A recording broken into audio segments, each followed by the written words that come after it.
एक ही घड़ी मुहूर्त में जन्म लेने पर भी सबके कर्म और भाग्य अलग अलग क्यों होते हैं? आइए जानते हैं। एक बार एक राजा ने विद्वान ज्योतिषों की सभा बुलाकर प्रश्न किया। मेरी जन्म पत्रिका के अनुसार मेरा राजा बनने का योग था। मैं राजा बना, किंतु उसी घड़ी मुहूर्त में अनेक जातकों ने जन्म लिया होगा जो राजा नहीं बन सके। ऐसा क्यों? इसका क्या कारण है? राजा के इस प्रश्न से सब निरुत्तर हो गए। अचानक एक वृद्ध खड़े हुए बोले, महाराज, आपको यहाँ से कुछ दूर घने जंगल में एक महात्मा मिलेंगे। उनसे आपको उत्तर मिल सकता है।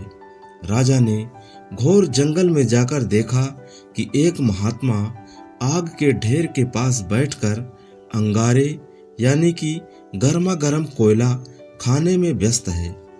राजा ने महात्मा से जैसे ही प्रश्न पूछा, महात्मा ने क्रोधित होकर कहा, तेरे प्रश्न का उत्तर आगे पहाड़ियों के बीच एक और महात्मा है, वे दे सकते हैं। राजा की जिज्ञासा और बढ़ गई। पहाड़ी मार्ग पार कर बड़ी कठिनाइयों से राजा दूसरे महात्मा के पास पहुंचा। राजा हक्का बक्का रह गया। दृश्य ही कुछ ऐसा था। वे महात्मा अपना ही मांस चिमटे से नोच नोच कर खा रहे थे। राजा को महात्मा ने भी डांटते हुए कहा, मैं भूख से बेचैन हूँ, मेरे पास समय नहीं है। आगे आदिवासी गांव में एक बालक जन्म लेने वाला है जो कुछ ही देर तक जिंदा रहेगा। वह बालक तेरे प्रश्न का उत्तर दे सकता है। राजा बड़ा बेचैन हुआ। बड़ी अजब पहेली बन गया राजा का प्रश्न। उत्सुकता प्रबल थी। राजा पुनः कठिन मार्ग पार कर उस गांव में पहुंचा।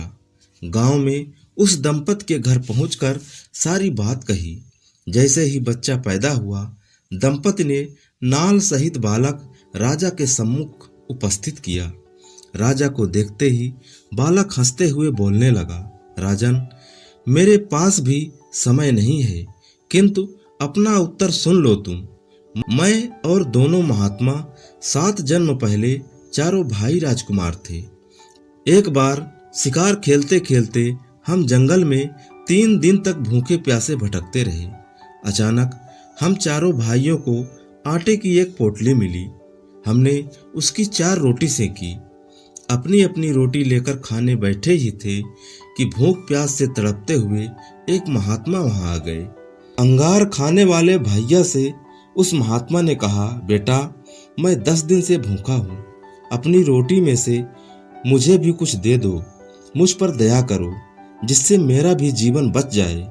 इतना सुनते ही भैया गुस्से से भड़क उठे और बोले, तुम्हें दे दूंगा तो मैं क्या खाऊंगा, आगे चलो, भागो यहाँ से। वह महात्मा फिर मांस खाने वाले भैया के निकट आए, उनसे भी अपनी बात कही, किंतु उन भैया ने भी महात्मा से गुस्से में आकर कहा, बड़ी मुश्किल से प्राप्त ये रोटी तुम्हें दे दूं तो मैं क्या अपना मांस नोच कर खाऊं?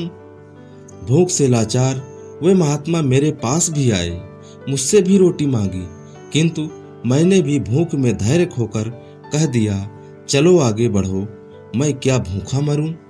अंतिम आस लिए वे महात्मा, हे राजन, आपके पास भी आए, दया की याचना की। दया करते हुए खुशी से आपने अपनी रोटी में से आधी रोटी आदर सहित उन महात्मा को दे दी। रोटी पाकर महात्मा बड़े खुश हुए और बोले, तुम्हारा भविष्य तुम्हारे कर्म और व्यवहार से फलेगा। बालक ने कहा, इस प्रकार उस घटना के आधार पर हम अपना अपना भोग भोग रहे हैं। और वो बालक मर गया। धरती पर एक समय में अनेकों फल फूल खिलते हैं, किंतु सबके रूप, गुण, आकार, प्रकार, स्वाद भिन्न भिन्न होते हैं। राजा ने माना कि शास्त्र भी 3 प्रकार के होते हैं, ज्योतिष शास्त्र, कर्तव्य शास्त्र और व्यवहार शास्त्र। जातक सब अपना किया दिया लिया ही पाते हैं। यही है जीवन।